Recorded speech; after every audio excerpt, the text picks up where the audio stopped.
And it goes, okay. All right, how y'all doing, guys? I'm here with Tanya Velasquez. We're gonna talk about pain science, some misconceptions, what it's all about. We're gonna talk a little bit about, maybe some business things and just, how we should look at pain and healthcare moving forward. So, Tanya, tell people about yourself and yeah, how'd you get into massage? Oh, well, I got into massage when I was 18 years old. So I've been doing this since 1994, and I'll let you guys out there do the math.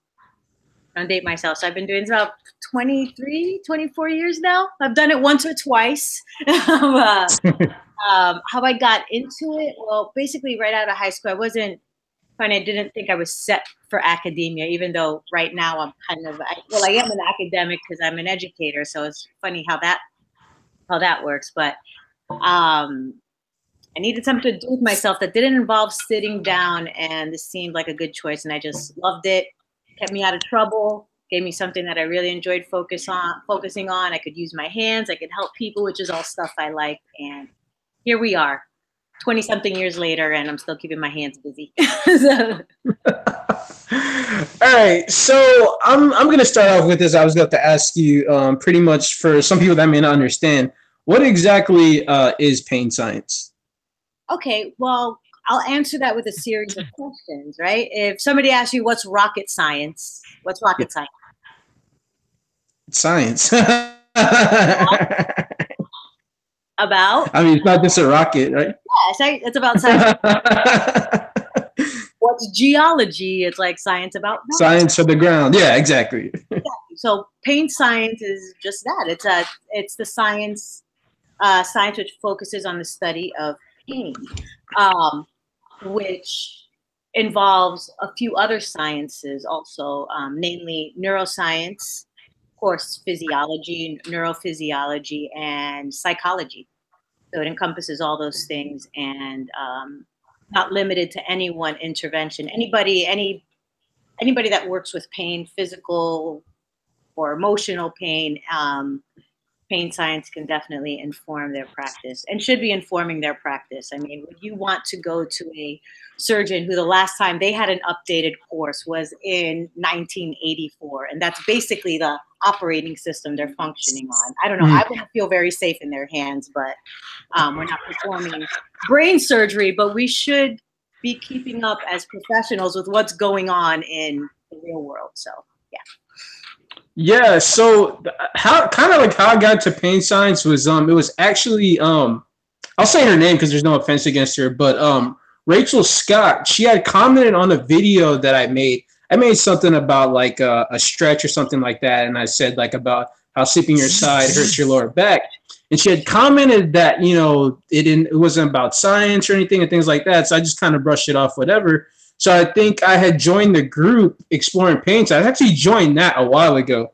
Then I left because I was just kind of confused. I'm like, what is the goal here? Or maybe it wasn't the group that we're both in. Maybe it was another one. It's kind of confused. I'm like, what's the goal here? It kind of seems like it's talking in circles.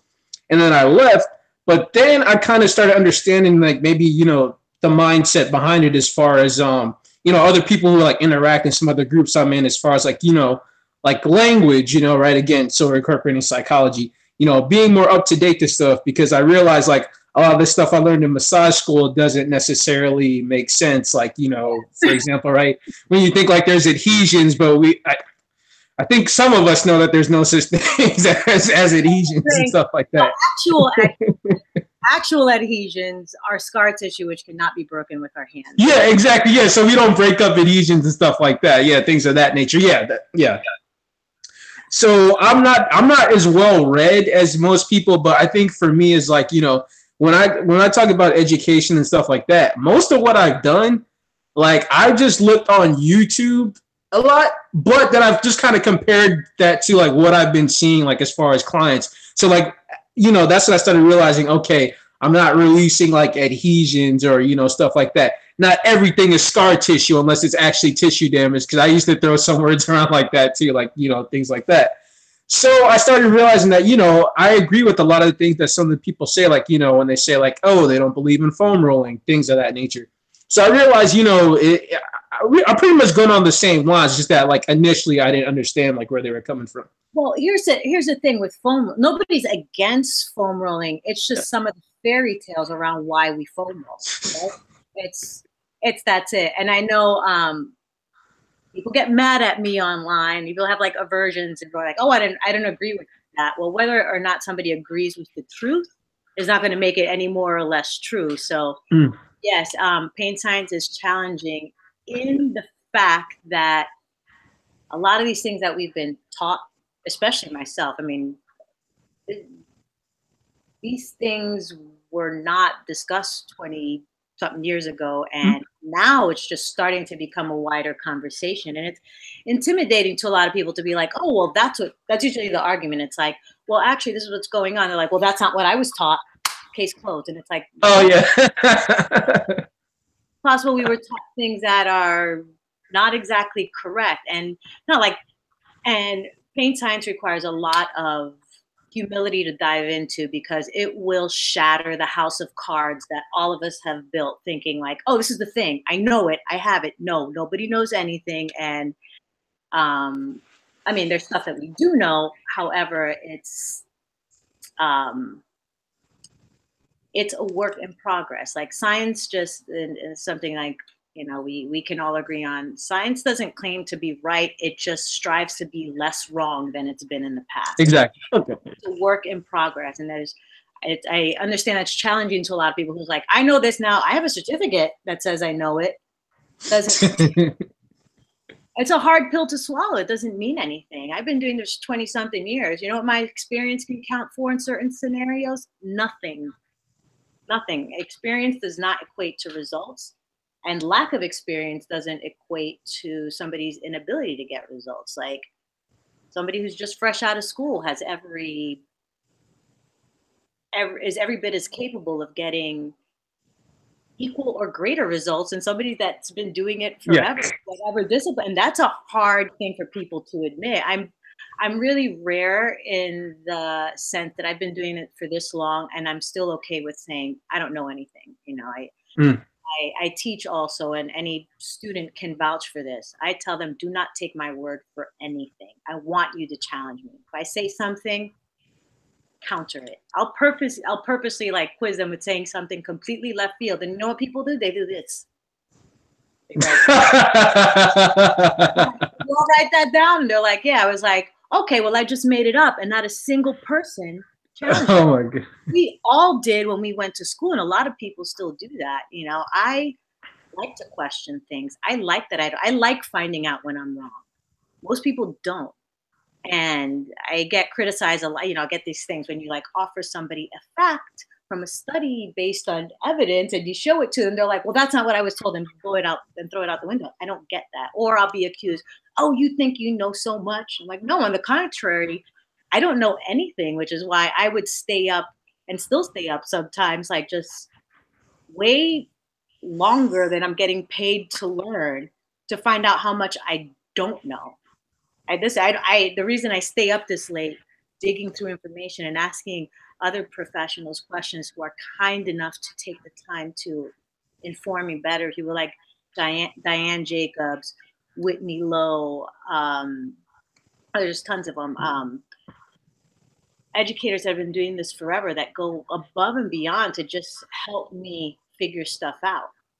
Before somebody throws at me like, you don't know anything, it's like, well, what are you doing besides sitting on stuff that's thousands of years old or from the 90s? Like, you got to update, and that takes work, and that takes humility, and that takes, it can be earth-shattering sometimes. It was for me, but yeah, ignoring the facts doesn't make them any less factual. And here we have the public is arming themselves with this information, and a lot of people or some professionals are not keeping up with it.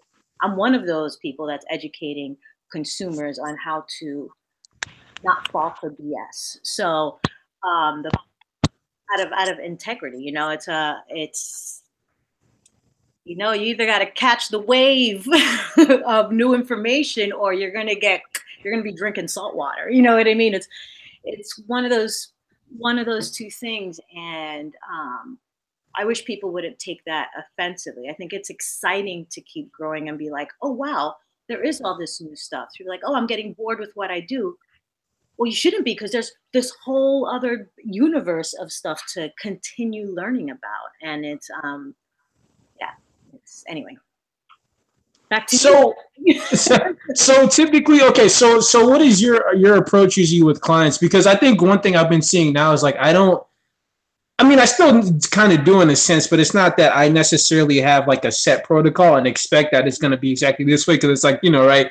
At the end of the day, they're people, not like, like, okay, it's just like muscles. So we just have a protocol for this, this, and that. Because there were sometimes I approach sessions where I'm like, all right, I'm not really sure how I'm going to go about this because they have this going on. They have some pathology I never even heard of. And, you just kind of take it step by step. So how is it normally when you see a new client, like the approach that you take? I listen. I listen, and that's a really hard thing to do. And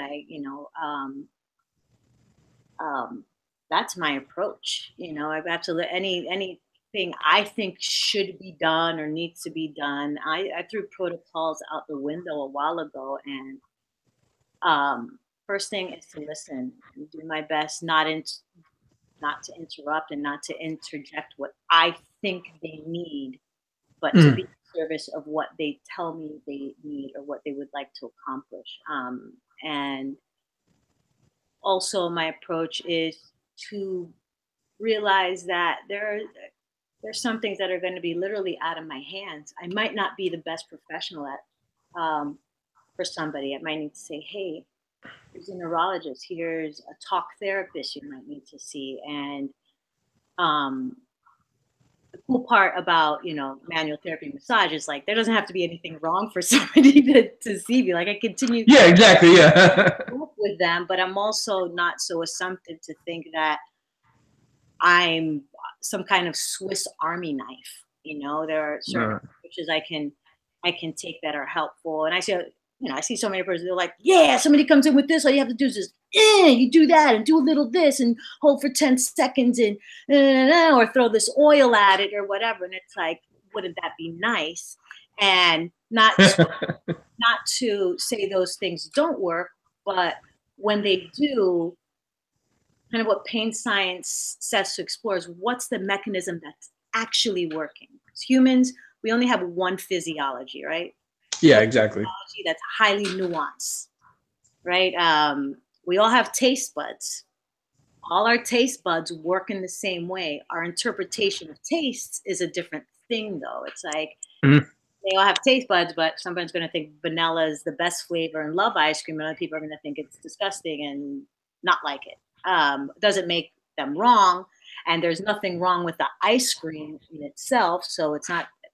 It's just what are the mechanisms at play that determine what's going to fall short and what isn't, right? And that's a really large rabbit hole. I don't know if we have the time to to unpack. Yeah, I understand what you're saying because as far as like even at my job, like I work at a franchise.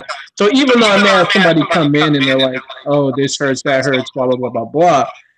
I've kind of noticed this scene, like, pretty much at the end of the day, all they just want is a basic Swedish and go on about their day. Like, because I think I used that to have times where it was like, oh, I can do this, I can work on that, or maybe they just need this work on that area. But it's like, nope, just, all right, I just want to relax. This hurts, that hurts, and they just want to fall asleep and go on about their day. Because I don't really like doing Swedish. And I remember I used to say like, oh yeah, I do therapeutic massage, blah blah. And I realized that's a broad term, therapeutic. But I mean, at the end of the day, that's what they want. So I mean, every client is approached differently. So then I realized like, hey, that's what they want. You know what I mean? I don't have to like, again, like interject like what you think or what should be done and stuff like that. So. And that's definitely been a learning experience for me, I think, overall as a therapist. Yeah, and it's all therapeutic. I love, to this day, to receive Swedish is my favorite. And people poo-poo it because it's taught as like entry level, but yeah. You master Swedish. That is the money rub right there, and it's for real. It's as effective as anything. Again, it's not about exactly. It's somebody's skill at nonverbal communication, right? Swedish is just as effective for pain. It's therapeutic, right? And people are Yeah, like, exactly. just relaxation. Yeah, yeah, yeah. No such thing. People go through to extreme measures to relax. It's a really hard thing to do. I mean, they spend thousands of dollars on vacation because they need just relaxation, right? But Yeah. massage is you can provide that comfort and that ease for somebody for, I mean, depending on somebody, anywhere from, I don't know, 45 to whatever dollars. Mm. So it's when you get somebody's brain to just kind of and let go of all that stuff, that allows the human body's physiology to just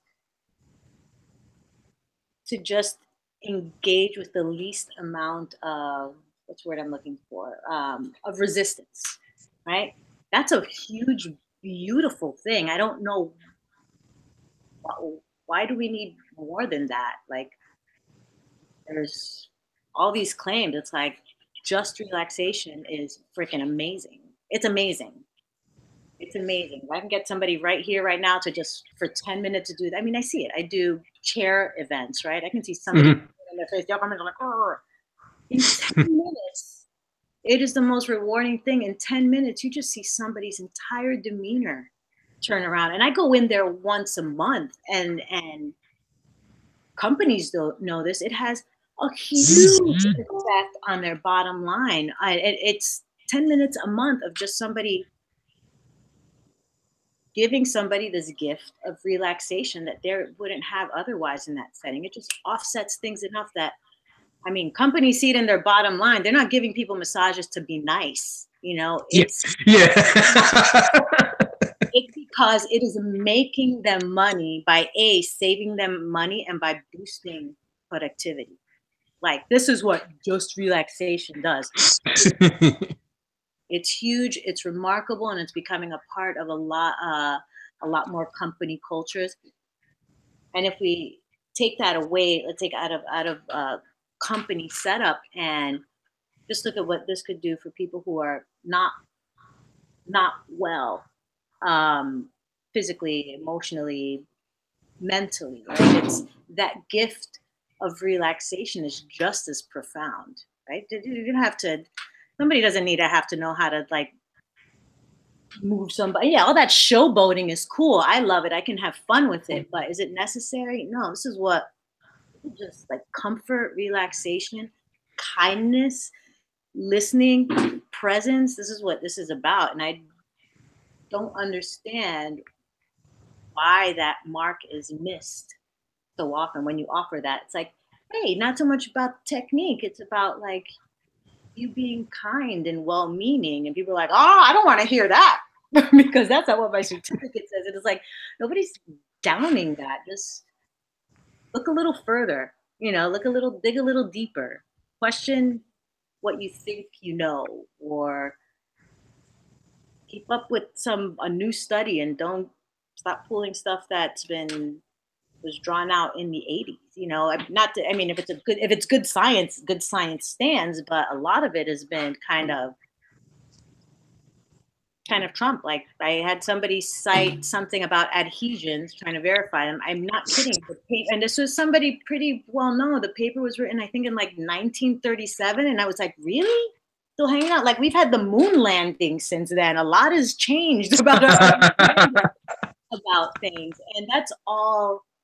A few of us keep, like, we stay up. I do things way outside of what I get paid to do to keep on top of things and to help people be easier on themselves as practitioners, be easier on themselves as clients, and just that's what, and that kind of integrity and honest and understanding facts is which is what helps people, and knowing when to refer out, staying in our lane, right? Not I can't tell people, oh, well, eat more carrots and you'll, detoxify. That's like, it's like all this stuff going on. It's like, okay, but that's not your job, even though I'm sure carrots work for you, but you don't know if this person has an allergy to carrots, or I don't know. I don't know, but hopefully that came out clear. I maybe not, but if it didn't, let me know. If I can say that better, I will. So, there's just I think it did because as far as that again, like I don't I don't necessarily get too caught up for technique either. And I did used to think like, yeah, right, just relaxation. But I feel like, hey, some people they come out and like, they're really, appreciate appreciative of it. As far as like recognizing our limits, I started killing people, and I think myself, it's like looking for like magic. It's like class or learn this technique. You just do that, and then like that go away. But it's like no, it's not. It's not that simple, right? Because, and I even realized that whatever these people do, because like for year in 1 2 hours doesn't come out, then what happens in an hour? So of course, like right, no matter what technique I learn, it's not like getting in there all of a sudden good. I never got on myself that I need to fix people because I know I don't fix people. yeah, that's what I. So I think that's I the think big thing too. Like people are looking for magic. yeah, it comes from a really well-meaning place. I mean, we spoke about this before. I was a card-carrying wannabe healer, thought I could fix stuff, magical thinking, Reiki, chakra, oil, all that stuff. And it comes from just, I can admit and say, I was a really gullible person.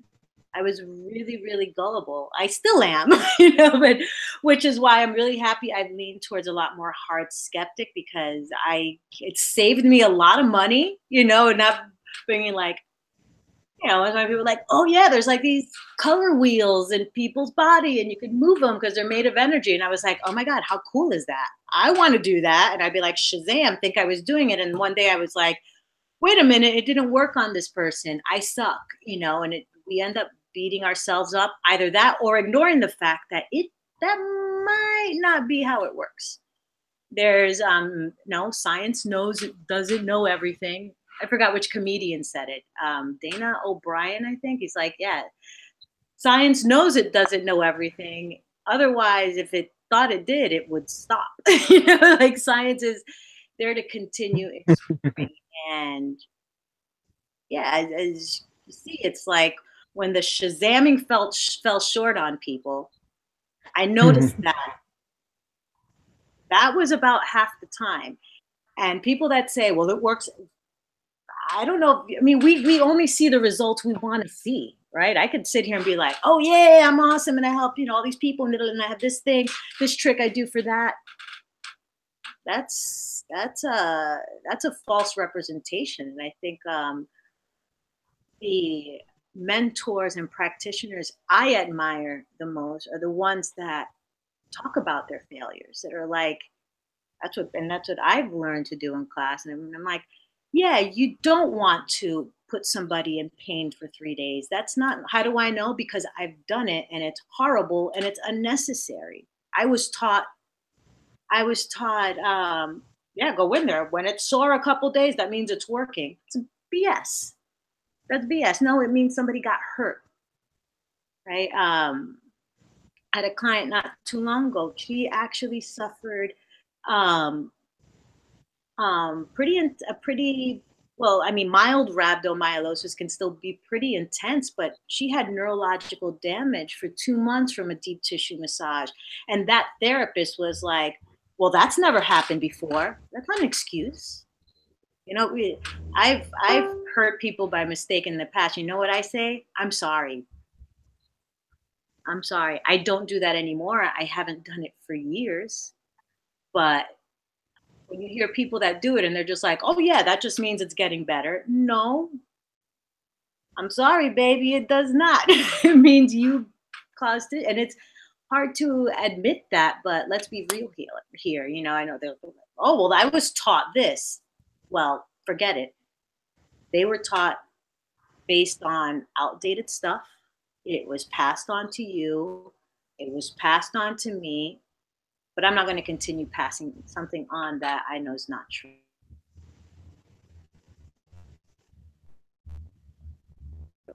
I'm working on it to just keep scrolling when I see something that annoys me. But sometimes, you have to interject and be like, yo, that's not cool. It turns people off. I hear it all the time. Clients that are like, well, I've had one massage years and years ago, but I never went back because I got hurt. Those are the stories I hear, and let's learn from our mistakes. And anybody who doesn't admit to making a mistake or falling short professionally, like, I don't buy it. And people are like, oh, I use this for that, and it works in all cases all the time. Really? You must be Jesus, because here's the thing I've been seeing. It's like when you come to realization that right, what you do doesn't necessarily work for everyone, and then at the same time, it'd be foolish to think that you can help everyone because right, we know there's limits on like what we can do as far as what we know, and then just based on what people are looking for. So, for example, I'll do what's it called?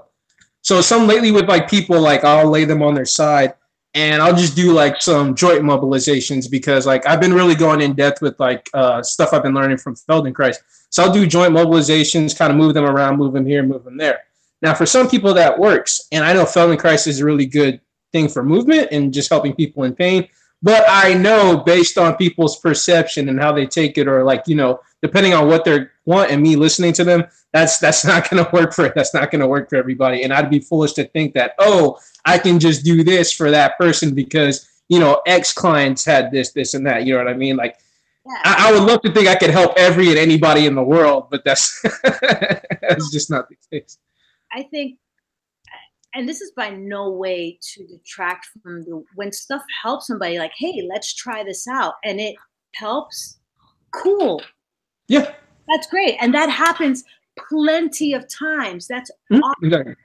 Not to take away from that, but the way we can help everybody realistically, and I believe we can help everybody, and sometimes that's referring out. And sometimes exactly. Hey, I've tried everything within my skill set.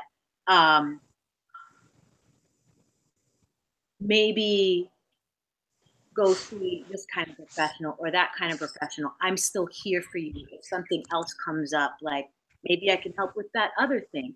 I can help keep you relaxed and calm. I can provide you with comfort. That is very, very helpful. And look at it that way. Yes, we can help. We can help people by not BSing them and saying, oh, you need this and that, or don't do this and that, or I heard this and that. I never even verified to see it was true, but I'm just regurgitating information. That's not helpful, right?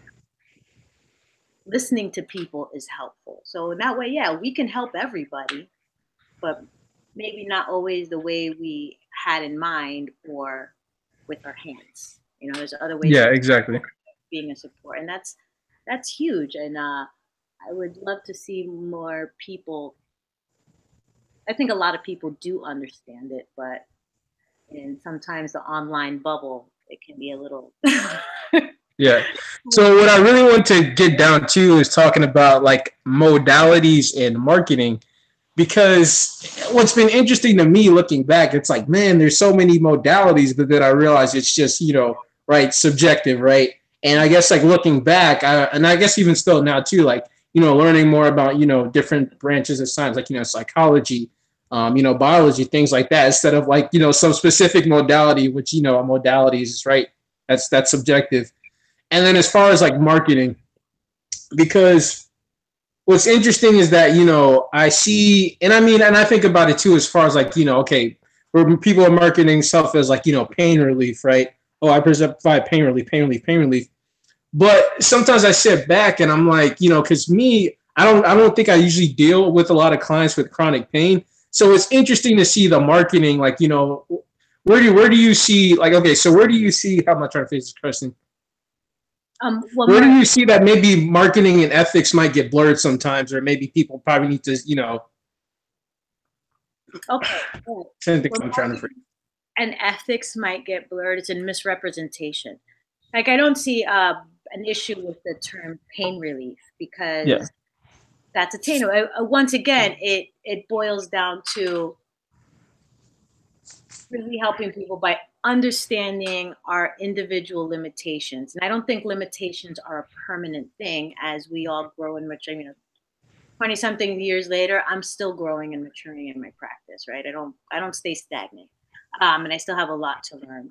And um, misrepresentation is when somebody does come in for massage or body work and then is fed all this other stuff that has nothing to do with it. So if somebody comes in for massage or body work and somebody's like, oh yeah, I'm just going to do some chakra stuff while I'm at it. Somebody didn't sign up for that. Now you have on your card energy worker, what have you, Reiki master, and somebody says, yes, I want a Reiki session. Cool. Make your money, boo-boo. That's cool. Help somebody in that way. That's what they're seeking. That's what you're offering. The whole like sneaky energy work thing is kind of, it creeps me out. I think it's an egregious violation of ethics there. It's not massage therapy.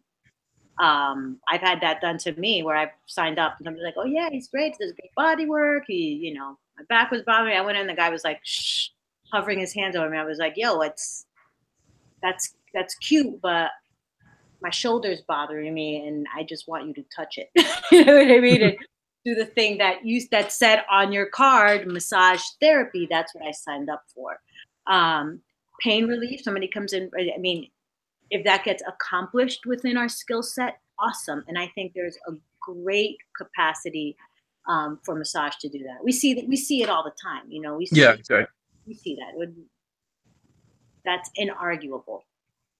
But when it does fall short, and it does sometimes, that's when you've got to, again, understand limitations, because what happens a lot of times is our clients love us. They adore us. We help them feel good for that time. But when it starts to fall short for a certain issue, they start to think it's something wrong with them rather than the therapy, the choice in therapy, right? That might not be what they need.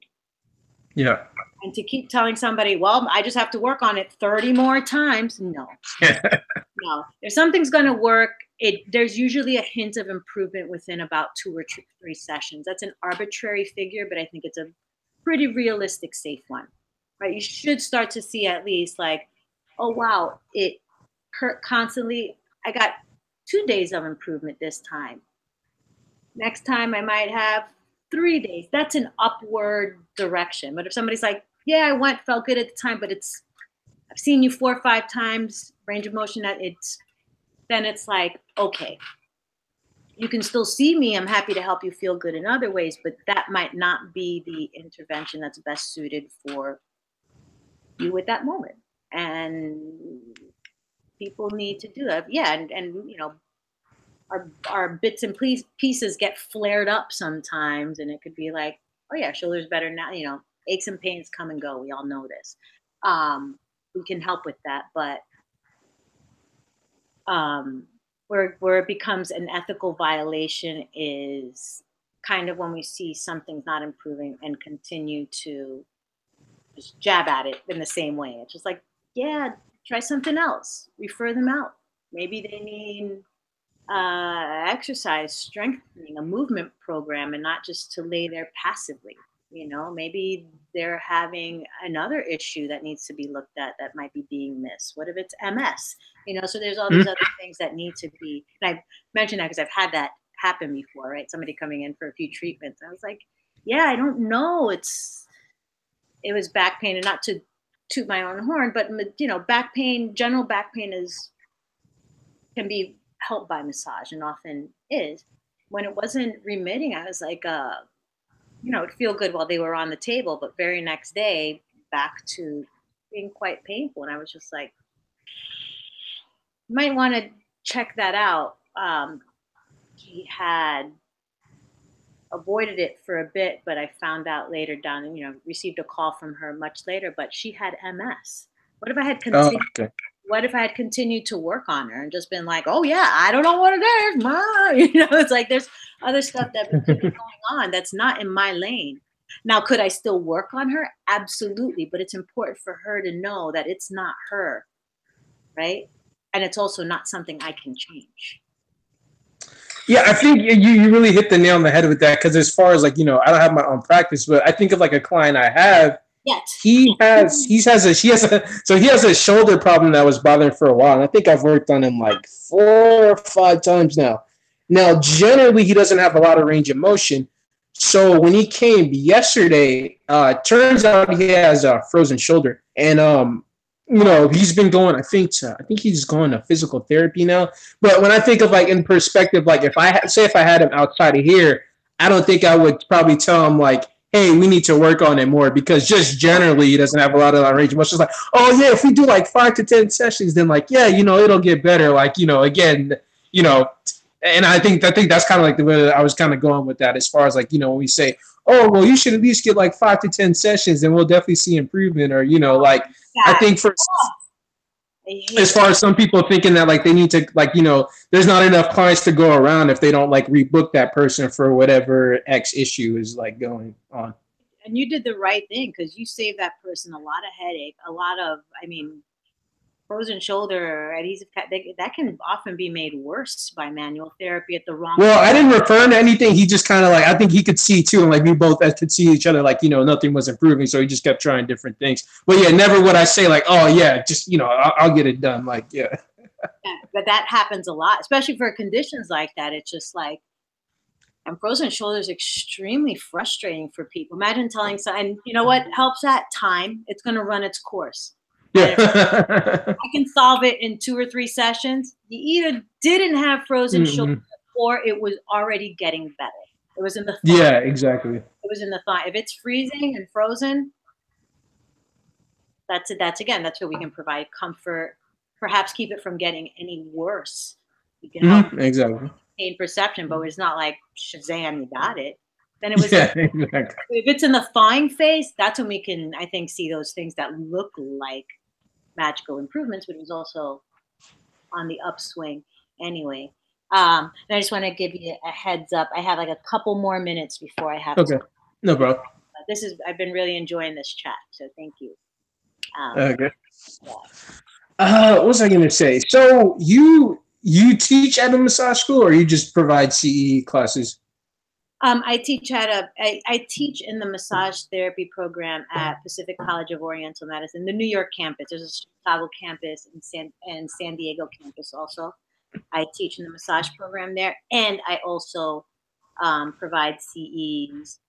The platform's called pinpointbodywork.com, and my first flagship CE class, it's called Open Bodywork. It's like modality of non-modalities. Basically, you have to give them a name, but it's like free form jazz. So basically, I bring out people's inner modality, and I like to say that I'm really good at helping people's strengths get stronger. Like you and I don't care what I will never give a Sterling massage for many reasons.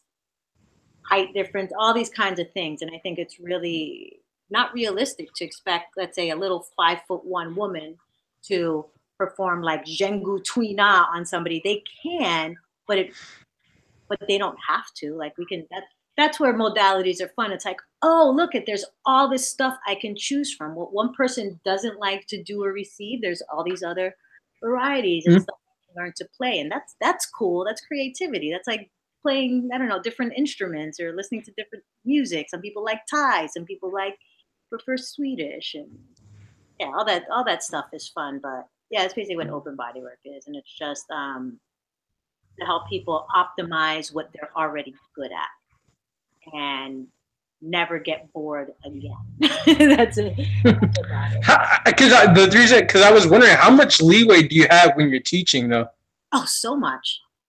Oh, you mean leeway as far as speaking freely? Yeah, or as far as like how you try to educate your students, because right, seeing how passionate you are as far as like conveying that to your students in massage school. I think, I mean, there's certain things that I need to teach, and some of the people at the school may watch this, but everything I offer is supported by evidence. And I'll say, yes, let's say the adhesions or trigger points thing. This is what was believed once, and they still need to know it to, kind of pass a test. But here's the updated model of that. It gave us Okay. wonderful things. It led us in a great direction, but this is where we are now. So um, that's how I present in the class. But as far as leeway, I don't think there's only like three rules in body work. I think it's don't hurt your client, don't hurt yourself, and just be curious and listen. That's it. Anything besides that is cool. Have fun. That's how I like to do it. So All right. Well, I enjoyed this conversation. Thank you for talking with me. cool. Thank you, Sterling. All Have a right. You have a good day. chat again. Bye. Bye.